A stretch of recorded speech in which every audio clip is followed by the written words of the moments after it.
Okay guys, so tonight's homework is on simile and metaphor, and you're going to have to just excuse my voice a little bit because it's the day after conferences and my voice is just totally shot from talking so much. So it's a little gone, but we'll work with what we have.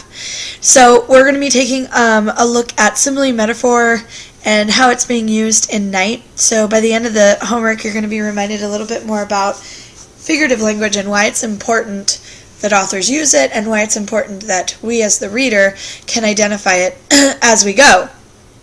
And of course, we're going to use some examples from Night to identify and explain what their implicit meaning is.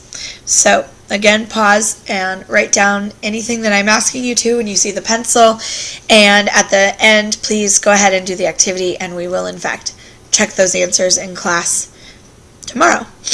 Okay. So, why is it important to use figurative language, or why do authors find it important? Well, it is used to bring to mind strong emotions, allow you to create a connection, as well as strong mental images. And by and large, it just allows us to have a more interesting read. It makes the story much more descriptive. And then on top of that, why is it important for you as the reader to be able to identify figurative language as you're going and really think about what you're reading? Well, you need to be able to understand and infer the meaning from the figurative language, because most of the time, the figurative language has a different meaning than the actual translation of the words on the page. So this kind of brings us to a bigger vocab piece for us, which is the words denotation and connotation. Maybe you've heard them before. Maybe last year your language arts teacher talked about it a little bit. Maybe not.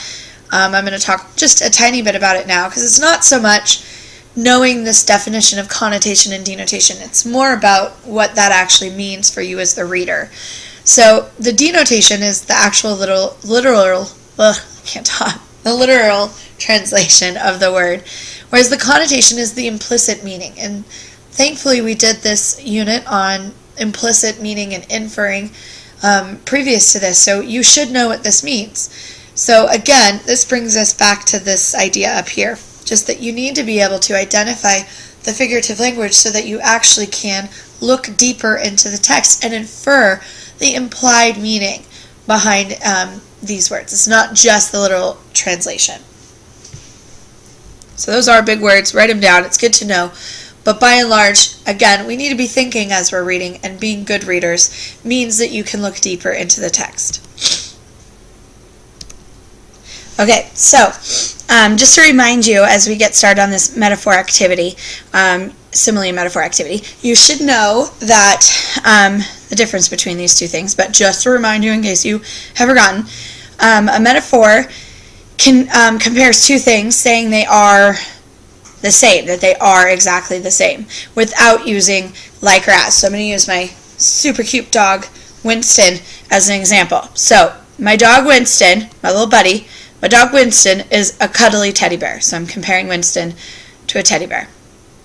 And here's a picture of Winston. Oh my god, look at that face. Okay, moving on. A simile, however, compares two things using like or as. So my dog Winston is like a cuddly teddy bear. So again, using figurative language allows us to make connections, it gives us more description, and is altogether more fun for us as the reader. So what I'm going to have you guys do is create a 3-column chart example. On the next slide, I have an example on the next slide. And you're going to use the examples from Night and decide if it's a simile or a metaphor. And then you're going to write a description of what that comparison is implicitly saying. So thinking again about drawing a deeper meaning from the text. Okay. So you see that I've got a quick 3-column chart here, and I tried to find some fairly easy quotes so that's not a lot of writing for you. So we'll start here with our first example. We can't go like beasts to the slaughter. So that you're going to write that down in the first column, and then you're going to tell me if it's a simile or metaphor, so just fill that in the next one. And then finally, what does that actually mean? So don't give me the denotation, give me the connotation. Like, what is this actually implying? So there's a deeper meaning here. So again, repeat that process with the other ones. I've got the quote, "Never shall I forget the little faces of the children, whose bodies I saw turn to wreaths of smoke. And quote number 3, it seemed like an eternity to me. And number 4, our senses were blunted. Everything was blurred as in a fog. So again, write the example from the text, and then tell me if it's a simile or metaphor, and then tell me what does it mean. Go ahead and pause this screen so that you can write this all down. Okay, you're finished. It was a fairly quick and easy, painless video for tonight. Please, please, please don't forget to do the digital submission right below the slides. A lot of you are forgetting to do that, and it's really important that you do fill out the summary and answer the questions. And I'll see you in class tomorrow, and we will take a look at the answers for that previous page. In fact, I'll probably ask for a volunteer to come up and fill in their answers on the smartboard.